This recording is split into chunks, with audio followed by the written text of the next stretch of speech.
અમેરિકાના મોટાભાગના સ્ટેટ્સમાં મકાનોના ભાવ ઘટ્યા છે કે પછી સ્થિર થઈ ગયા છે, પણ ન્યૂ જર્સી તેમાં અપવાદ સાબિત થયું છે. પ્રોપર્ટી ડેટા ફર્મ કોર્ટાલિટીએ પોતાના એક રિપોર્ટમાં જણાવ્યું છે કે ફેબ્રુઆરી 2026માં ન્યૂ જર્સીમાં મકાનોના ભાવમાં ગયા વર્ષની સરખામણીએ 6% જેટલો વધારો થયો હતો.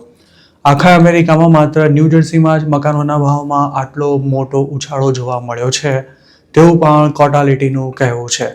ફેબ્રુઆરી 2026માં અમેરિકામાં મકાનોના ભાવમાં એવરેજ માંડ 0.5% જેટલો વધારો થયો હતો, જેની સરખામણીએ ન્યૂ જર્સી ઘણું જ આગળ રહ્યું છે અને તેમાંય નેવા કે અમેરિકાના 100 સૌથી મોટા મેટ્રો એરિયાઝને મકાનોના ભાવમાં થયેલા વધારાની બાબતે પાછળ રાખી દીધા છે.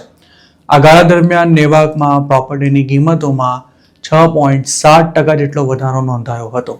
ગાર્ડન સ્ટેટ તરીકે ઓળખાતા ન્યૂ જર્સીમાં એવા લોકોની સંખ્યા વધી રહી છે કે જેઓ ન્યુયોર્ક સિટી અને મેનહેટનમાં જોબ કરે છે, પણ ત્યાં રહેવાનું અફોર્ડ કરી શકે તેમ નથી.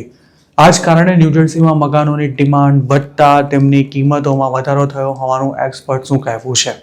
આ ઉપરાંત ન્યૂ જર્સીમાં ફાઇનાન્સ, ફિનટેક ફર્મ્સ, ફાર્મા તેમજ બાયોટેક કંપનીઓની મજબૂત હાજરી હોવાથી રિયલ એસ્ટેટમાં ડિમાન્ડ સતત જળવાયેલી રહે છે.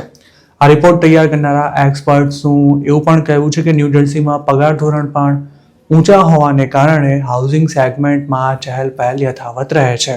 ફેબ્રુઆરી 2026માં ન્યૂ જર્સીમાં વેચાણ માટે ઉપલબ્ધ હોય તેવા મકાનોની ઇન્વેન્ટરી પ્રી પેન્ડેમિક લેવલ પર પહોંચી ગઈ હતી, જેના કારણે કેટલાક વિસ્તારોમાં ભાવ ઝડપથી વધ્યા હતા.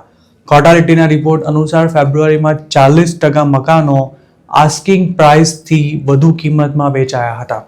અત્યાર સુધી ન્યૂ જર્સીમાં મકાન ખરીદવું ન્યુયોર્કની સરખામણીએ સસ્તું પડતું હતું, પણ બંને સ્ટેટ્સમાં ધીરે ધીરે આ તફાવત ઘટી રહ્યો છે.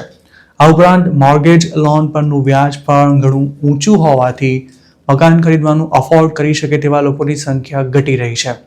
આ સ્થિતિમાં જો કોઈ ફરક ન પડ્યો તો ન્યૂ જર્સીમાં પણ મકાનોની ડિમાન્ડ ઘટી શકે છે અને જે ડીલ્સ હાલ ફાઇનલ થઈ છે તે આખરી તબક્કામાં કેન્સલ પણ થઈ શકે છે.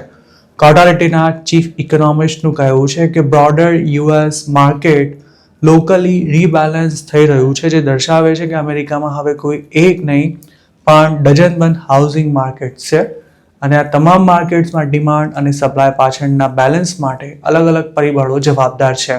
એક તરફ ન્યૂ જર્સીમાં ફેબ્રુઆરી 2026માં મકાનોના ભાવમાં સારો એવો વધારો થયો હતો, તો બીજી તરફ આ જ ગાળા દરમિયાન 13 જેટલા સ્ટેટ્સમાં તેમની કિંમતોમાં ઘટાડો નોંધાયો હતો. જેમ કે ફ્લોરિડામાં કોવિડ બાદ રિયલ એસ્ટેટમાં જોરદાર તેજી જોવા મળી હતી, પણ ફેબ્રુઆરીમાં ત્યાં મકાનોના ભાવ 2% ઘટ્યા હતા. તેવી જ રીતે વોશિંગ્ટન ડીસીમાં તેમાં 3%નો ઘટાડો નોંધાયો હતો.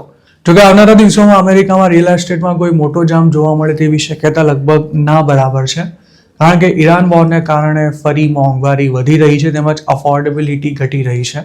તેમજ અમેરિકાની જાયન્ટ કંપનીઝ મોટા પાયે લે ઓફ કરશે તેવા ડર વચ્ચે લોકો મકાન ખરીદવાનું હાલ પૂરતું ટાળે તેવી પણ શક્યતા છે.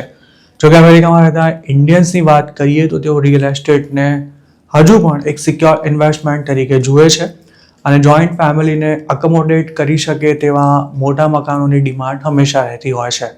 ખાસ તો ઇન્ડિયન્સ મકાન ખરીદતા પહેલા સ્કૂલ ડિસ્ટ્રિક્ટ્સ અને કોમ્યુનિટી નેટવર્ક્સને પણ ધ્યાનમાં રાખતા હોય છે.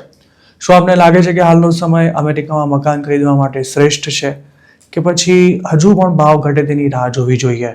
આપ આ અંગે શું માનો છો તેમને કમેન્ટમાં ચોક્કસ જણાવજો.